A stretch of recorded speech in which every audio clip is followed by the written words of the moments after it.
సాధనా చతుష్టయం అంటే ఏమిటి? ఇది ఏ గ్రంథంలో ఉంది దీని ప్రస్తావన? అపరోక్షానుభూతి అనే గ్రంథంలోనే మొట్టమొదటిగా చెప్పబడ్డ అంశం ఈ సాధనా చతుష్టయం. నిత్యానిత్య వస్తు వివేకం అనేది ఒకటి అంశం, ఇహమత్ర ఫలభోగ విరాగం అనేది రెండవ అంశం, శమదమాది షట్క సంపత్తి ఇది మూడవది కాగా, ముముక్షుత్వం అనేది నాలుగవది. ఈ నాలుగింటికే సాధన చతుష్టయం అని పేరు. నిత్యానిత్య వస్తు వివేకం. నిత్యమైనది ఏమిటి? దైవస్వరూపం, కనిపించదే. అనిత్యమైనది ఏమిటి? శరీరం, ఇది కనిపిస్తుంది.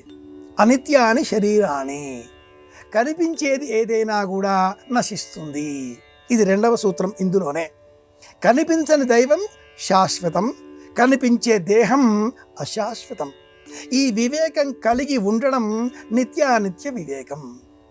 చిన్న ఉదాహరణగా చెప్పుకోవాలి అంటే, అంత అన్నం తీసుకొని కలుపుకొని మనం తింటున్నాం అంటే ఆ అన్నం చేతితో పట్టుకుని తింటాం, అలా ఎగిరి నోట పడదు. అన్నం చేతిలో పట్టుకున్నంత మాత్రాన ఈ చేతికి బలం రాదు. అది లోనికి వెళ్ళాలి, చాలా పెద్ద ఎక్సర్సైజ్ లోపల జరగాలి, శక్తి అలా చేతిలో ఉండే నరాల ద్వారా ప్రవహించాలి, ఆ చేతికి వేగం పెంచాలి. కనిపించనిది వేరు, కనిపించేది వేరు. కనిపించేది ఏది సత్యం కాదు, అశాశ్వతం, అనిత్యం.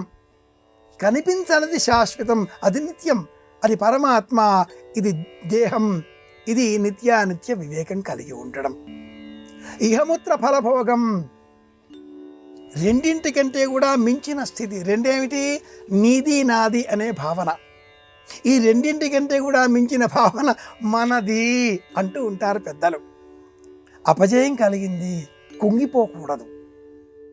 జయం కలిగింది, పొంగిపోకూడదు. ద్వంద్వాతీతంగా మనస్సును మార్చుకోగలగడమే సాధనా చతుష్టయంలో రెండవ మెట్టు. ఇక మూడవది శమదమాది షట్క సంపత్తి.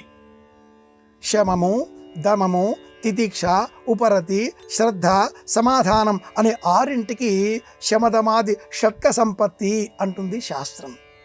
మనకు కామక్రోధాదులు తెలుసు, వీటి గురించి పరిచయం తక్కువ. శమము నిగ్రహించుకోగలగడం. చూడకూడదు అనేవి కొన్ని కనిపిస్తూ ఉంటాయి. కన్ను పోయింది, చూడకూడదు అన్న జ్ఞానం కలిగిన మరుక్షణం కన్నులు మూసుకోగలగాలి, ఆలోచన చేయకుండా ఉండగలగాలి. తెలియకూడని విషయం తెలుస్తున్నది, దూరంగా వెళ్ళిపోవాలి. మాట్లాడకూడని విషయం మాట్లాడవలసిన సందర్భం ఏర్పడబోతున్నది, మౌనం వహించాలి. అక్కడి నుంచి నిశ్శబ్దంగా నిష్క్రమించగలగాలి. ఇది శమము. దమము ఇంద్రియ నిగ్రహం. శమము అంటే లోన ఉండి బయటికి వచ్చేటటువంటి భావాలను నియంత్రించగలగడం. దమము అంటే బయట నుంచి వచ్చేటటువంటి భావాలను లోన చేర్చకుండా నియంత్రించగలగడం. రెండు చాలా గొప్ప విషయాలు అవుతాయి.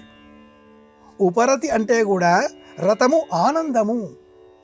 అన్నింటికంటే కూడా మించిన ఉదాత్తమైన స్థితి ఒకటి ఉన్నది అని తెలుసుకోగలగడం.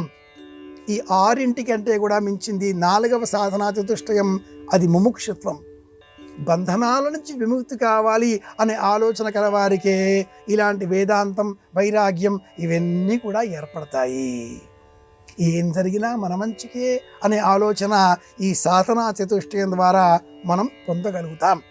శరీరం ఒక సాధనం. ఈ శరీరాన్ని వినియోగించి కర్మ ఆచరణ చేయాలి. అలాగే ఆ కర్మ వల్ల వచ్చేటటువంటి ప్రయోజనం నాకు చెందినది కాదు, దానికి నేను కర్తను కాదు. కర్మ మాత్రమే నా అధికారం, నేను చేశాను, ఇది ఫలితం ఇవ్వడం లేదు, మరి ఒకసారి ప్రయత్నం చేస్తాను. ఇలాంటి వివేకం కలిగి ఉండడమే సాధనా చతుష్టయం. ఈ విషయం అపరోక్షానుభూతి అనే గ్రంథంలో మొదటి అంశం. ఇటువంటివి ఈ గ్రంథంలో 140 అంశాలున్నాయి. అనంతమైన వేదాంతాన్ని అలా కొండను అద్దంలో చూపినట్లుగా జగద్గురువులు ఈ గ్రంథంలో వివరిస్తారు.